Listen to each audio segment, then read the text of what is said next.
Ang Los Angeles Lakers under fire ulit ngayon ng mga fans dahil sa season nila. Tinalo sila ng OKC 133-110.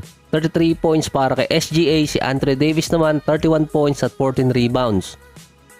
Talo din sila ng malaki doon sa takbuhan or fast break, 26-12, pati sa points in the paint 54-38. Kasama pa naman sa top 10 ng Lakers 11-9 record. Ang sinasabi ng mga fans, hindi manalo ang Lakers sa malalakas na team. Sa Lakers din, 8 ang nagagamit lang talaga nila sa rotation. 3 pa doon, defensive player ang wala. Si Cam Reddish na injured pa, hindi pa rin nakakabalik si Bando at si Hachimura. Sama na natin si Gabe Vincent, baka magtampo.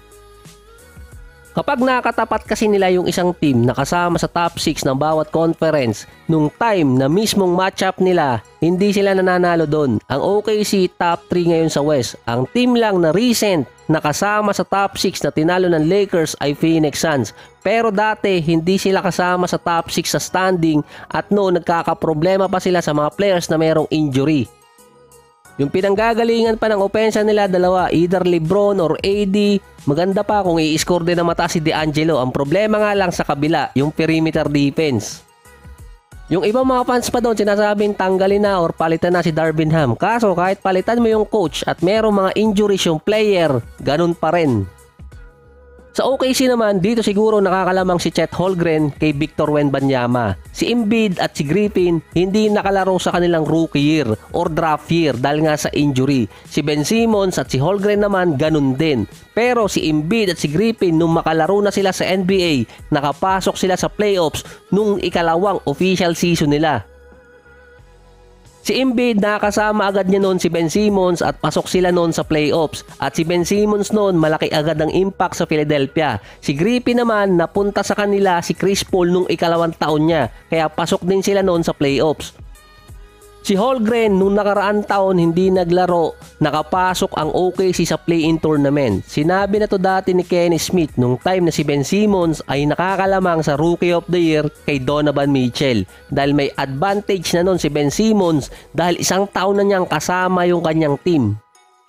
Gano'n na din ang senaryo kay Holmgren. Nakabuild na rin sa kanya yung lineup ng OKC tapos kasama pa siya ng team kahit hindi siya naglalaro. Kaya mataas ang win share ngayon ni Holmgren dahil kasama naman talaga siya sa rotation or nandun siya sa play talaga ng OKC kahit sa practice at workout.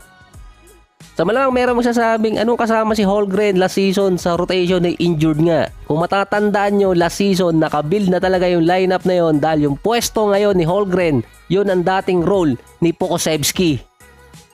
Si Tremont yung rookie na almost 50-40-90%. Bumagsak nga lang ngayon sa 87% yung free throws niya. Pero na-maintain niya kasi yun sa first 15 games niya sa season. Si Wembanyama nang dumating sa San Antonio, nasa rebuilding process pa ang team nila. Siya yung main piece. Sa OKC naman, nakabuild na kay 3 months yung kanilang system. At siya naman yung missing piece ng rebuild na yun. Kung ibabase naman sa winning rate sa West para sa playoffs, race to 33 or 34 wins ang kailangan ngayon ng OKC para makasecure doon at puwera usog.